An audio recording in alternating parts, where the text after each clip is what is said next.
Nananawagan ng ilang grupo ng mga marino sa mga mambabatas na ipasa ang bersyon ng Magna Carta of Filipino Seafarers na mas magbibigay sa kanila ng dagdag na benepisyo at proteksyon. Narito ang ulat.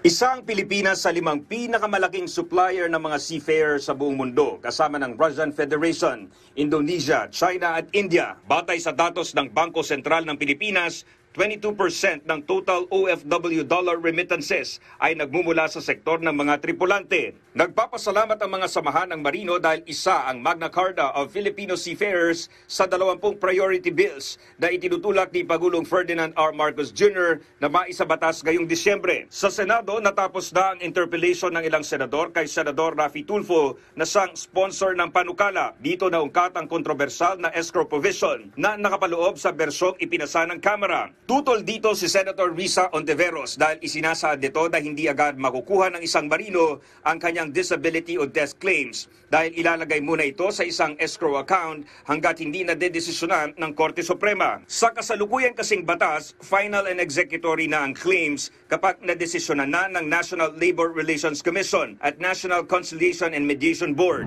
Una-una lahat, kaya tinawag po Magna Carta for Seafarers kasi po we're pro-seafarer, pro-labor. At alam po namin yung mga naranasan na kahirapan ng ating mga seafarers, so wag na po natin dagdagan yung pasakit by way of putting that provision sa escrow. Dahil ang escrow account ay hindi para sa seafarers, hindi para sa marino, kundi kontra sa interes nila. Nibigyan ba tayo ng garantiya ng ating sponsor na sa period ng amendments, wala po tayong kaplano-plano na maibalik or mailagay ang isang escrow provision? Dito sa Magna Carta natin, doon sa period of amendments, I will show you how we'll do it na zero talaga yung escrow provision. Ikinatuwa naman ito ng ilang grupo ng seaman na kontra sa escrow dahil nakakuha sila ng kakampi sa Senado.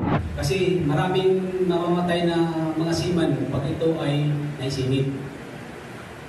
Kasi yung pera na dapat na mapakinabangan nila ay dapat ay magamit na nila agad. Huwag nilang mahirapan ang mga seaman.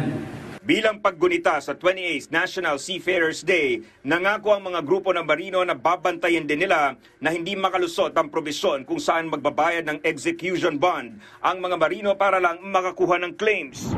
Ang seafarer kaya naman yan nasa tumakbo sa NRC-NCB because walang pera pangpagamot. So why will the law require the seafarer to cash out just to get this money?